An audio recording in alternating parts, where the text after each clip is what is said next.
Hello, आप सभी का स्वागत है मेरी राज रेसिपी चैनल पे।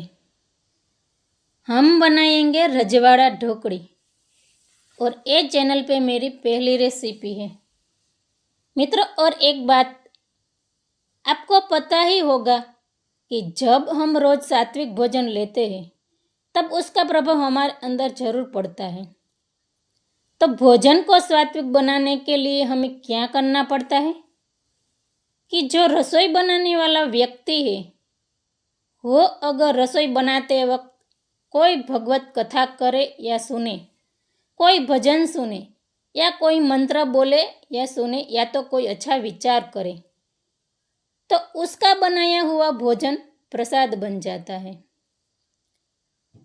तो आज हम इसी पद्धति से हमारी रसोई को प्रिपेयर करेंगे। तो चलिए हम कथा करते करते हमारी रसोई को प्रसादी में परिवर्तित करते हैं।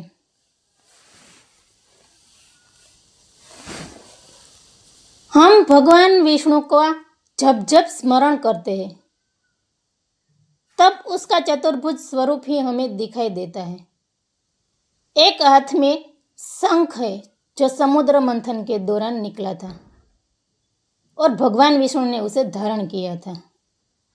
एक कमल है जो लक्ष्मी जी का स्वरूप है और एक गदा और एक चक्र है। ये चार वस्तुएं भगवान विष्णु के साथ हमेशा के लिए जुड़ी हुई है। और शंख चक्र गदा पद्मधारी भगवान विष्णु को ये सुदर्शन चक्र कहाँ से मिला उसके बारे में हम कथा करते हैं।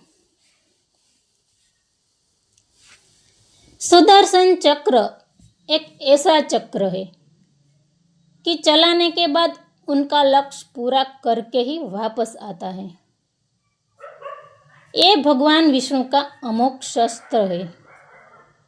हम में से कई लोगों को ये पता नहीं है कि सुदर्शन चक्र कहाँ से आया है। उसका रहस्य पौराणिक कथा सुने तो भगवान विष्णु को सुदर्शन चक्र भगवान शिव से मिला है। इस चक्र से भगवान विष्णु ने देवताओं की रक्षा करने के लिए कई राक्षसों का वध किया है। सुदर्शन चक्र भगवान विष्णु को भगवान शिव से कैसे मिला उनकी एक पौराणिक कथा है। तो आइए जानते हैं इस कथा के माध्यम से। एक बार भगवान विष्णु शिव जी का पूजन करने के लिए काशी गए। वहां मणिकर्णिका घाट पे स्नान करके शिव जी की विधिवत पूजा की। वे हजारों नामों से शिव जी की स्तुति करने लगे और एक एक नाम पर एक एक कमल पुष्प चढ़ाते गए। तब भगवान शिव ने भगवान विष्णु के लाए गए 1000 कमल पुष्प में से एक पुष्प छिपा दिया। शिव जी की माया के कारण भगवान विष्णु जी को ये पता न चला और एक फूल कम पड़ने के कारण वे ढूंढने लगे पर फूल उसे नहीं मिला।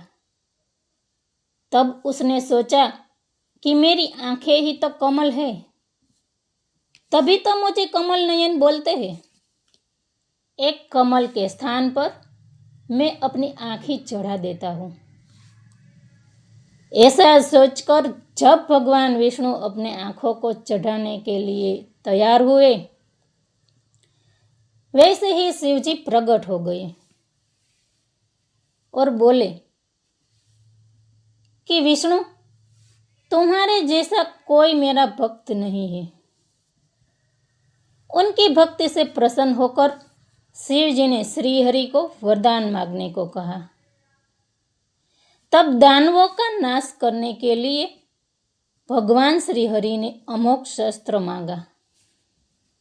तब भगवान शंकर ने भगवान विष्णु को सुदर्शन चक्र प्रदान किया और कहा कि तीनों लोकों में इस शस्त्र की बराबरी करने वाला और कोई शस्त्र नहीं होगा।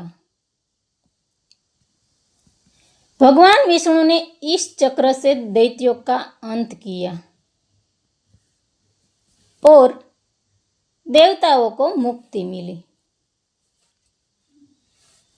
और सुदर्शन चक्र विष्णु स्वरूप के साथ सदा के लिए रह गया। Thank you for watch.